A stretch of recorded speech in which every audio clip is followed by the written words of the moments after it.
Hey guys, today I'm gonna talk about that how to charge your metabolism again. देखिए metabolism वो की है जिसकी वजह से आपके कभी वेट गेन नहीं होते हैं। यानी कि आपकी बॉडी जो एनर्जी आप कंज्यूम करते हो फूड के थ्रू, चाहे वो फैट्स हो, चाहे वो कार्बोहाइड्रेट्स हो, चाहे वो प्रोटीन्स हो, बॉडी उसको कन्वर्ट नहीं कर रही है फैट्स के अंदर अगर आपका मेटाबॉलिज्म अच्छा है या फिर आपकी जो बॉडी का एनर्जी एक्सपेंडिचर है वो अच्छा रहता है। लेकिन इसे कैसे रीसेट किया जाता है ये चीज मैं आपको इस वीडियो के अंदर बताऊंगा। My name is Bhupendra and I am online fitness coach and a diabetes reversal coach and a life coach and a personality development coach and I help out working professionals to achieve the fitness into their life. Metabolism का नाम जब भी कभी लिया जाता है तो इसके बारे में बहुत सारे मिथ्स आ जाते हैं। जैसे कोई बोलते हैं नींबू पानी पीने से आपका मेटाबॉलिज्म फास्ट होता है, तो कहीं पे कोई बोलेगा आपको कि कहते हैं सुबह सुबह जीरा पानी पिया करो तब आपका मेटाबॉलिज्म फास्ट हो जाएगा, लेकिन ये सही नहीं है। देखिए मेटाबॉलिज्म का मतलब ये होता है कि किस तरह से हमारी बॉडी रिएक्ट करती है सम एनर्जीज के ऊपर। यानी कि मान के चलिए कि हमने खाना खाया जिसके अंदर 500 कैलोरीज है, तो वो 500 कैलोरीज में कितनी कैलोरी जो है वो बॉडी एनर्जी के लिए रूप में यूटिलाइज कर रही है और जो एक्स्ट्रा एनर्जी है वो हमारी बॉडी के अंदर फैट में कन्वर्ट हो रही है। तो जीरा पानी पीने से वो एनर्जी कैसे कंजप्शन बढ़ जाएंगे आपके, आप खुद सोच सकते हैं इस चीज को। ऑलराइट, तो सबसे पहली चीज जो आपको समझना है कि अपने एनर्जी को, अपने एक्सपेंडिचर को कैसे बढ़ाते हैं और क्या होता है इसके अंदर। तो सबसे पहले मैं आपको एक टर्मिनोलॉजी देना चाहूंगा जिसका नाम होता है फूड सिंथेसिस। फॉर एग्जाम्पल किसी भी फूड के अंदर मान के चलिए कि उसके अंदर प्रोटीन है, कार्बोहाइड्रेट्स है, मगर बॉडी उसको सिंथेसाइज कर रही है। यानी उसकी जो प्रोसेस है जितनी होनी चाहिए बॉडी की, जितनी रिक्वायरमेंट उतनी बॉडी उसमें यूटिलाइज कर रही है, उसका सिंथेसाइजेशन हो रहा है।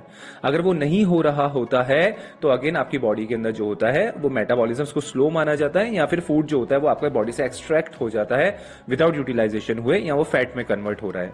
तो इसका मतलब क्या हुआ? इसका मतलब ये हुआ कि कुछ हार्मोन्स होते हैं हमारी बॉडी के अंदर जो फूड सिंथेसाइजेशन को बढ़ा देते हैं।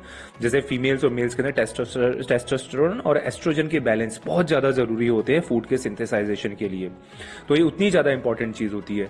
साथ ही साथ के अंदर जैसे जैसे आप देखते हैं कि जब आपकी एज ग्रो करती जाती है तो आपका डाइजेशन सिस्टम स्लो हो रहा है, मेटाबॉलिज्म स्लो हो रहा है। इसकी वजह यही होती है कि आपके हार्मोन्स जो होते हैं वो कहीं ना कहीं पे जो हो रहे हैं वो आपके स्लो एक्सट्रैक्ट हो रहे हैं आपकी बॉडी से, या उनमें डिसबैलेंस चालू हो रहा है उनके अंदर। इसीलिए सबसे पहले अगर आपको किसी चीज को ठीक करना है तो सबसे पहले तो आपको अपने हार्मोन्स को बैलेंस करना जरूरी है। और जैसे ही आप सबसे पहले कौन कौन से हार्मोन्स आपको बैलेंस करने जरूरी होते हैं? Oestrogen, testosterone, insulin hormone, leptin, ghrelin, thyroid, ये सारे इंपॉर्टेंट हार्मोन्स होते हैं जो कहीं ना कहीं पे आपकी बॉडी के अंदर फूड के सिंथेसाइजेशन को चेंज करते हैं और आपकी बॉडी को मेटाबॉलिज्म को रीसेट करते हैं। इसलिए आपको अपने खान पान से इनको सबसे पहले, अगर आपके खाने पीने से आपके हार्मोन्स में चेंजेस आ रहे हैं, देन यू विल सी आपका मेटाबॉलिज्म फिर से गेट बैक हो रहा है या चार्ज हो रहा है। सेकेंड फैक्टर आता है मसल सेल्स। अब इसके अंदर बहुत सारे लोग ऐसे बोलते हैं कि जब हम 30s के अंदर थे, 20s के अंदर थे, तो हमने बहुत अच्छे तरीके से हमने वेट को लूज कर लिया, लेकिन ना जाने अचानक से अभी क्या हो गया, हमारा वेट लॉस नहीं हो रहा है। मैंने उनसे पूछता हूँ कि आपने कितना वेट लॉस किया था, तो हमने एक महीने में 10-10 किलो भी वेट लॉस कर सकते हैं हम, तो 7 से 8 किलो का वेट लॉस हो जाता है। तो मैं उनसे सिर्फ इतना पूछता हूँ कि क्या वो फैट लॉस था या मसल लॉस था या बोन लॉस था या फिर ब्लड लॉस था, क्या किया था आपने? सो असल में they are confused because we are not understanding this thing कि हमें क्या लॉस करना है। जैसे वेइंग स्केल पे हमारे वेट के नंबर कम आते हैं, हम खुश हो जाते हैं कि ये हमने काफी अचीव कर लिया।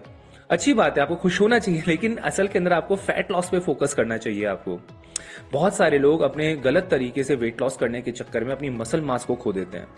अगर देखिए, अगर कोई भी पेन भी अगर मैं अपने हाथ में उठा रहा हूं तो इस पेन को उठाने के लिए जो मेरी बॉडी में स्ट्रेंथ है वो भी मुझे मसल से मिलती है, वो हड्डियों को बांधती है। मैं सिर्फ इसको पकड़ सकता हूं, लेकिन उठाने की क्षमता मुझे मसल से मिलती है। मसल्स बहुत इंपॉर्टेंट होते हैं आपकी लाइफ में, चाहे आप मेल हो चाहे फीमेल हो, आपकी स्ट्रेंथ के लिए।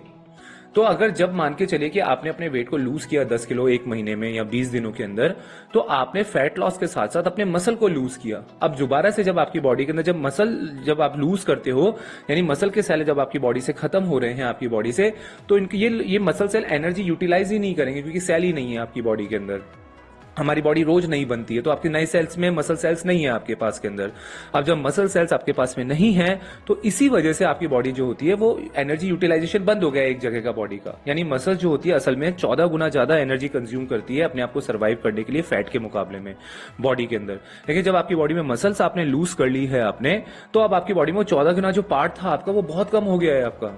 तो इसीलिए अब आप दोबारा से जब मोटे हुए हो तो आप देखेंगे ज्यादातर पियर शेप में आप मोटे हुए हो, पहले से गाल लटक गए हैं, पहले से आपकी स्किन जब कंधे छोटे हुए हैं, आपके बाहें पतली हुई हैं, तो if you have someone who is facing the things like this, तो आपकी बॉडी में पियर शेप अगर आ रही है तो उसका आपने मसल लॉस करके अपने पुराने समय पे वेट लॉस किया था। अगर आप अपनी स्ट्रेंथ ट्रेनिंग को अपनी जिंदगी में दोबारा से लेकर आएंगे then you will see the significant changes into your weight loss journey और specially into the fat loss journey.